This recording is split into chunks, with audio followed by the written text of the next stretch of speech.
Back in episode 70 of Unsealed, we cracked open a brand new copy from 2001 of Frequency, a game that was published by Sony Computer Entertainment America and developed by a company called Harmonix. This game challenges players to complete phrases of music by pressing the correct notes in the proper rhythm with the song that's playing. You had to play guitar parts, bass parts, drum parts, keyboard parts, vocal parts, and on down the line. If you're able to finish an entire phrase before it would repeat, then you could go ahead and add some freestyle sounds like record scratches to make the song very much your own. This game would serve as the genesis for future games like Guitar Hero and especially Rock Band, which had its own separate instrumentation for each particular part: guitar, bass guitar, vocals, drums, and later on keyboard. But you would actually play the notes on similar looking plastic instruments as opposed to just using your controller to play the notes instead.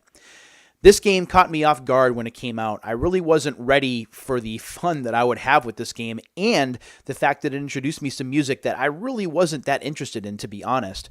Some tracks I would actually buy online and then play at karaoke shows as bumper music later on.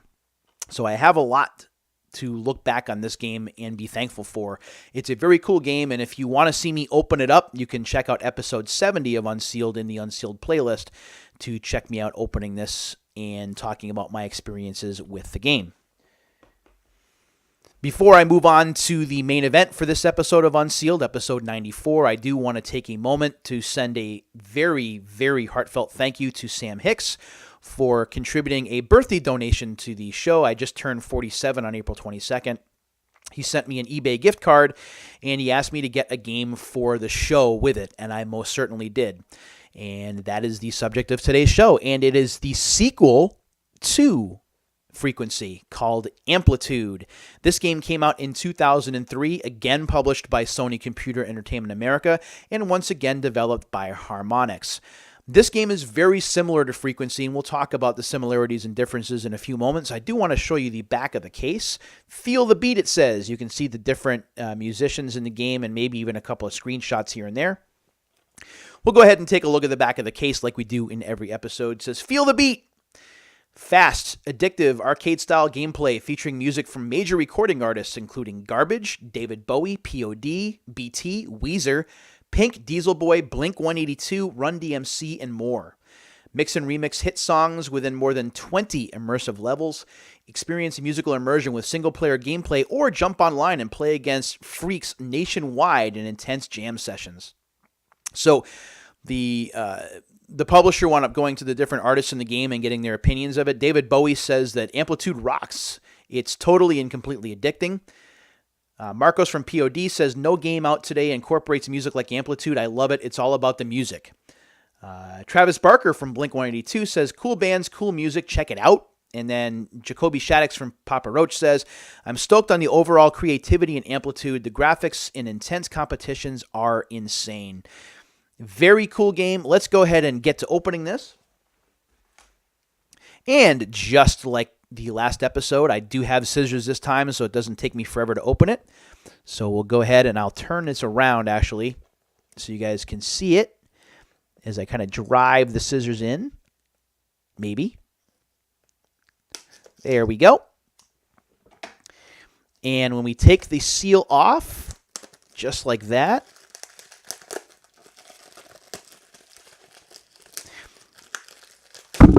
whoops. So it happens when the microphone's too close. So that's what it looks like. We do have the ID sticker on the top, and we're going to go ahead and we're going to open this up, and we're going to take a look at what's inside. I do want to let you know that if you're interested in getting Frequency, it is one of those blue-backed CD-ROMs for the PS2.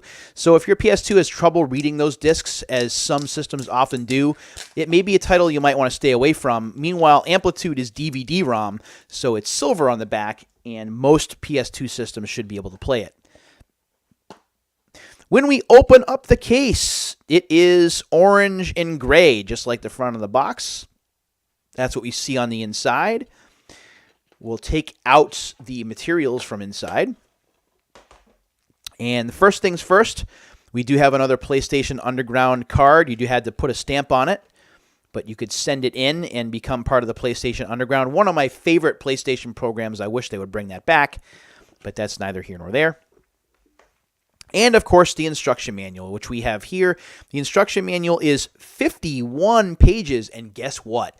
The instruction manual is in color, which is a little bit of a surprise. And it talks about the different gameplay modes, talks about the different difficulty levels: mellow, normal, brutal, insane, and custom. I think normal is as good as I ever got. Playing on brutal, I had a real difficult time with. You can also talk about the beat blaster, the note connector. There are a whole bunch of different phrases in here and a whole bunch of different terms, but really the best way to find out about the game instead of reading the instruction manual is honestly just to play it. There's a great tutorial before you start which walks you through how to play it, and once you pick up the basics, it's just repetition, learning how to play it, learning the rhythm, and learning the songs, of course, if you're not familiar with them, so you're able to get pretty good at the game. The songs in the game, because we do have music credits here, we have a Crystal Method remix from POD of Boom in here, which is not one of my favorite POD songs, but it works nonetheless. Dope Nose by Weezer, which is pretty good. Everyone Says Hi by David Bowie. I Am Hated by Slipknot. So again, we have some harder music in here as well. What else do we have?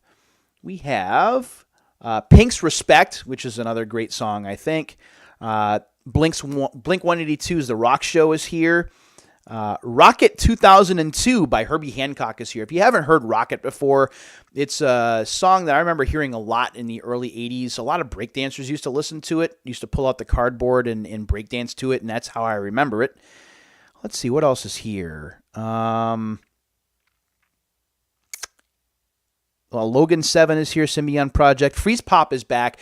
If it wasn't for Harmonix, Freeze Pop probably wouldn't have the notoriety that they gained, so that's pretty cool. Cosmonaut Zero, Production Club is here, and more. I think there's, I missed the garbage song. I gotta try and find it. Let's see. Cherry Lips Go Baby Go is the garbage song. King of Rock by Run DMC is here too. And M80 by Papa Roach is here. So there's a bunch of different musical styles, and I'm sure you're going to find a few tracks in here that you're most attracted to, but I think most of the songs in here are really, really, really good. The game is very stylish. Some of the frequency characters, or freaks as they're called, look very similar to what you'd see in, say, Wipeout, for example. Very stylish, very futuristic looking. And again, the game, just like Frequency and again like Guitar Hero or Rock Band later on, very much the same looking in terms of notes coming down from the top of the screen. You have to be able to press the notes in their exact rhythm in order to finish the phrase and move on to the next instrument. Unlike Rock Band or Guitar Hero, though, you're not playing just one part. You actually have to rotate between different parts in order to finish it up. A game that's very similar to this that came out for the Xbox 360 and I believe the PlayStation 3 was Rock Band Blitz. It was a game that really didn't come out to a lot of fanfare and a lot of people skipped over it, but it plays a lot like Amplitude plays or like Frequency plays. It's really, really solid.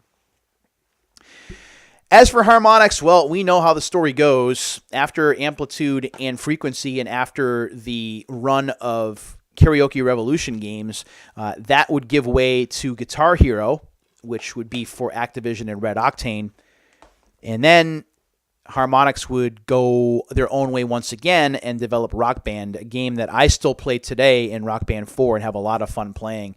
In that game, while you're not exactly playing the instrument, you still need to have the correct rhythm down, and you need to be able to hit the correct buttons in the correct order at the correct time in order to make the music sound as good as it does in the original recording, which is pretty darn cool.